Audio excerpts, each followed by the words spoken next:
Hello అండి, welcome back to our channel. నేను మీ శ్యామల. ఈరోజు మన యుక్తి కిచెన్లో ఇవాల్టి రెసిపీ వచ్చేసి ఫిష్ ఎగ్ ఫ్రై. ఫిష్ అయితే హెల్త్కి చాలా మంచిది కదండి. సో ఫిష్ ఎగ్ ఫ్రై అయితే ఇంకా చాలా మంచిదండి హెల్త్కి. ఇంకెందుకు ఆలస్యం, ఇంట్లోనే ఈజీగా అండ్ టేస్టీగా ఫిష్ ఎగ్ ఫ్రై ఏ విధంగా ప్రిపేర్ చేసుకోవాలో ముందుగా అయితే చూసేద్దాం. ఇక్కడ మీకు చూస్తున్నారా, ఈ విధంగా మనం ఎగ్ ఫ్రైని ప్రిపేర్ చేసేసుకోవచ్చు. రవ్వలాగా ఉంటుంది. అస్సలు ఫిష్ తినని వాళ్ళు కూడా ఇది చేసి ఇవ్వండి, టేస్ట్ చేసి చాలా బాగుందని చెప్తారు. సో ఇంకెందుకు ఆలస్యం, ఫిష్ ఎగ్ ఫ్రై చూసేద్దాం రండి. ఇక్కడ మీకు చూడండి బౌల్లో, ఇది వచ్చేసి ఫిష్ ఎగ్స్ అండి.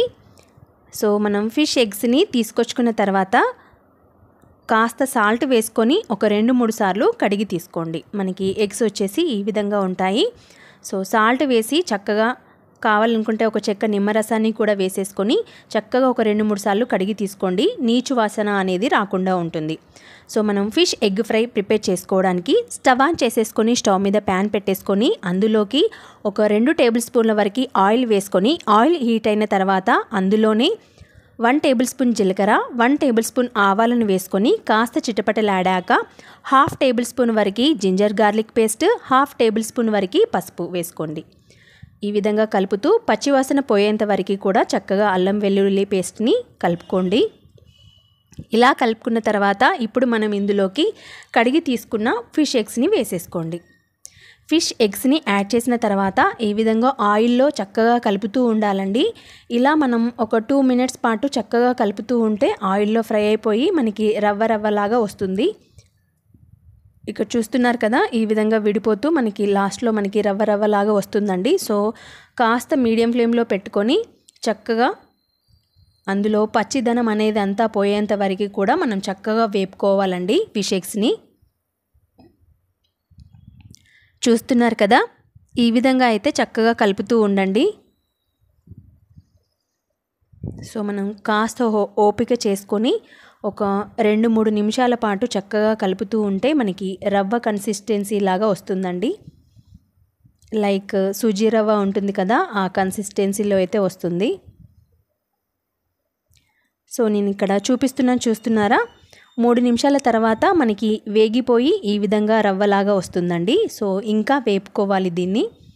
ఇలా చక్కగా మరొక 2-3 నిమిషాల పాటు చక్కగా ఈ విధంగా అయ్యేంత వరకు కూడా కలుపుకున్న తర్వాత ఇప్పుడు మనం ఇందులోకి స్పైసెస్ని యాడ్ చేసుకోవాలి. రుచికి సరిపడా సాల్ట్ని వేసేసుకోండి. అలాగే మీ స్పైసీనెస్కి తగ్గట్టుగా రెడ్ చిల్లీ పౌడర్ని వేసుకోండి. నేనైతే కాస్త గట్టిగానే వేసేస్తున్నాను, ఎందుకంటే ఫిష్ కదా. సో నీచు వాసన అనేది రాకుండా ఉండడానికి కాస్త స్పైసీగా చేసుకుంటేనే మనకి టేస్ట్ అనేది చాలా బాగుంటుంది. ఈ విధంగా సాల్ట్ అలాగే రెడ్ చిల్లీ పౌడర్ని వేసేసిన తర్వాత అంతా కూడా ఒకసారి కలిపేసుకోండి. ఇందులోనే ఒక 2 రెమ్మల కరివేపాకును కూడా వేసేసుకోండి. సో ఆ ఫ్లేవర్ అనేది బాగుంటుంది. సో చక్కగా 1 మినిట్ పాటు అంతా కూడా కలిసేలాగా చక్కగా ఈ విధంగా కలిపేసుకోండి. చూస్తున్నారు కదా, సో మనకి లాస్ట్లో ఈ విధంగా అయితే వస్తుందండి. సో ఆల్మోస్ట్ మన ఫిష్ ఎగ్ ఫ్రై అనేది రెడీ అయిపోయింది. సో ఇందులోనే కొద్దిగా చిటికడంతా మెంతి జీలకర్ర పొడి ఉంటుంది కదండి, అది వేసేసుకోండి. సో ఆ పౌడర్ని కూడా వేసేసిన తర్వాత అంతా కూడా ఒకసారి కలిపేసుకొని మరొక 1 మినిట్ పాటు చక్కగా కలిపేసుకొని స్టవ్ ఆఫ్ చేసేసుకుంటే టేస్టీగా ఫిష్ ఎగ్ ఫ్రై అయితే రెడీ అయిపోతుంది. అస్సలు ఫిష్ తినని వాళ్ళు కూడా ఒక్కసారి టేస్ట్ చూడండి, చాలా టేస్టీగా ఉంటుంది. అసలు ఫిష్ ఎగ్ ఫ్రై అని చెప్పకుండా ఇచ్చేయండి, మొత్తం అంతా లాగించేసేస్తారు. సో మా బాబు అసలు ఫిష్ అయితే తినడండి. సో వాడికి ఇది పెడితే అసలు ఏంటో కూడా తెలియకుండా తినేస్తున్నాడు. చూసారు కదా, ఫిష్ ఎగ్ ఫ్రై చాలా టేస్టీగా ఉంటుంది. సింపుల్గా కూడా ప్రిపేర్ చేసేసుకోవచ్చు.